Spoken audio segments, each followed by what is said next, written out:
All right, let's look at expressions. So we have some vocabulary to start with. We've got term, variable, coefficient, exponent, constant, and operation. So our terms are separated by our operations. We've got 3 terms. Our variable is the x, because that could vary depending on what x is. Our coefficient, is the 4. So you could think coexist, coefficient. So that's with the variable. Our exponent is the 2, right next to the 7. Our constant is the 10. That does not change, doesn't have a variable with it.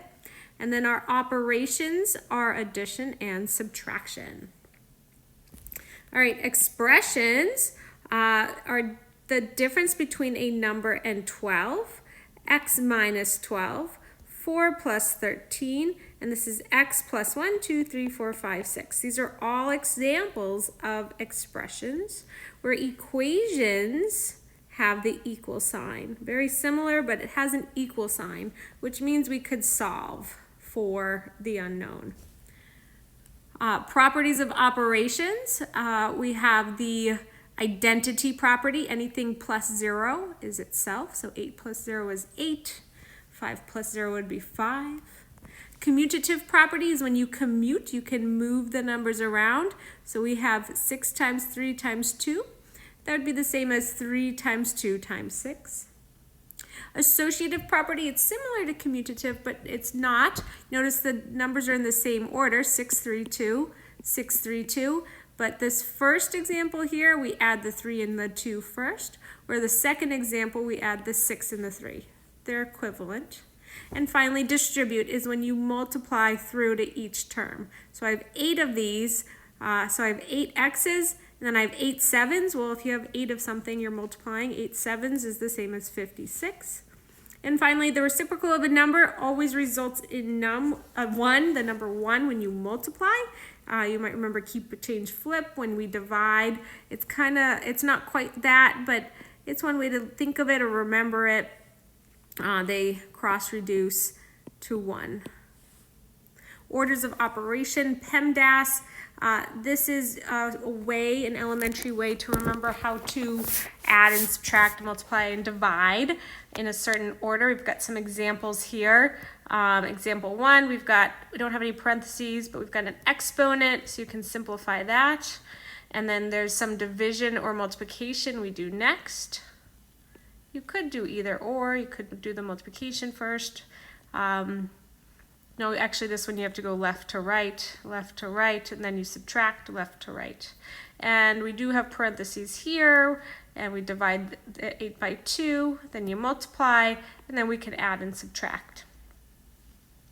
All right, let's do some examples. It says evaluate, that's the same as simplifying, almost like solving for the following expressions.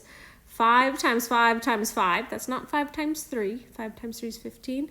This is 5 times 5 times 5 is 125. Because 5 times 5 is 25. And you have 5 quarters, you have $1.25. And then times 2 is 250. All right, the next one we have 2 times 3 to the 0 power. Anything to the 0 power, if you know your place value system, you know is 1, so 2 times 1 is just 2. We have parentheses here, so let's go 4 minus 2 is 2. And then 2, that means I have 2 2's, so 2 times 2 is 4.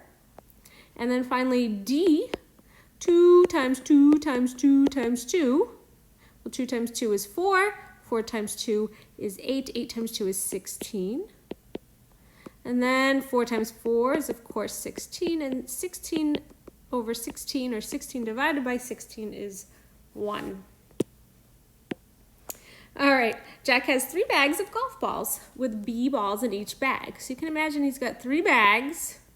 And they all have the same amount. So if he had 10 golf balls in the first bag, that means he'd have 30 golf balls in all because they have the same amount in each bag.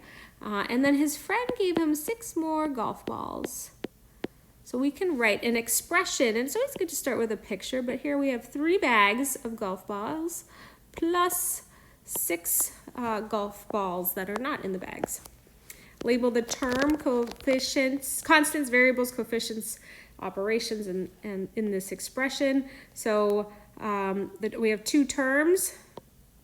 That's a term 3b and 6. So I could write term 3b, comma, it's a b, 6. Our constant is 6. It's not a variable term. Our variable is b. Our coefficient coexists with the variable.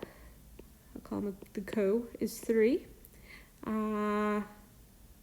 Constant is in here twice. And the operation is addition. So we're adding. Ta-da! All right, 29. We're going to simplify to create an equivalent expression. So this expression can be simplified. We have 7 of these guys. So I could think of this as repeated addition. I have another 5 plus 2c, 5 plus 2c.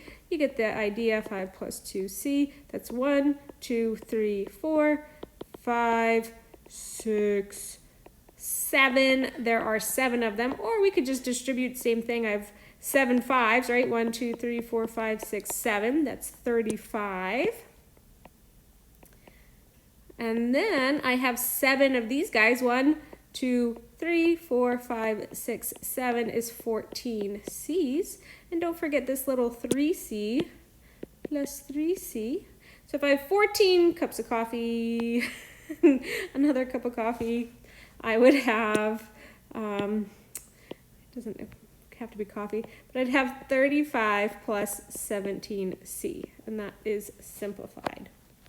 All right, equivalent expressions. We're going to substitute when W is 16. When this W is 16, I have 8 plus 16 fourths, which is the same as 16 divided by 4. So I have 8 plus 4. And that is 12.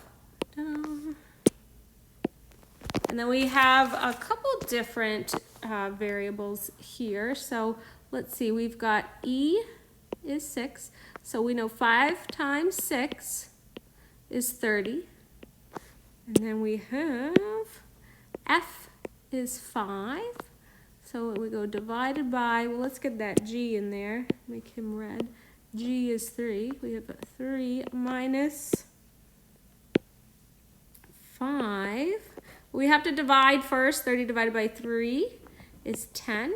And then 10 minus 5 is 5. All right, finally, we have M is 21. Well, 1/3 of 21, it's the same thing as dividing, is 7. And then when N is 12, well, we've got minus 1 minus 1/2 of 12 is 6. 7 minus 1 is 6. And then we have 6 minus 6 is 0. Yay! Which expressions are equivalent to this guy here? So I have 4 groups of these, 4 of these. So 4 times 2, I know 4 times 2 is 8x, and then I must also have 4 times 3 is 12, plus 12. Well, I can see that one's the same. Are there any others that are the same? Well, that's not the same. See, 4 plus 3 is 7. 7 plus 2x, that's simplified, can't be that. There's a reason why I left C last. Let's see, 4 times 2 is 8x. And then if I have 2 6s, I have 12. Oh, that's the same. So it's B and C. So hopefully this practice helped. The only thing you might have had trouble with was 3 to the 0. There's definitely some good YouTube videos on that. I'm not sure if that's something you touched on last year or not, but definitely look when the exponent is 0, because I don't have time to explain it, but it's very interesting. And that's all for now.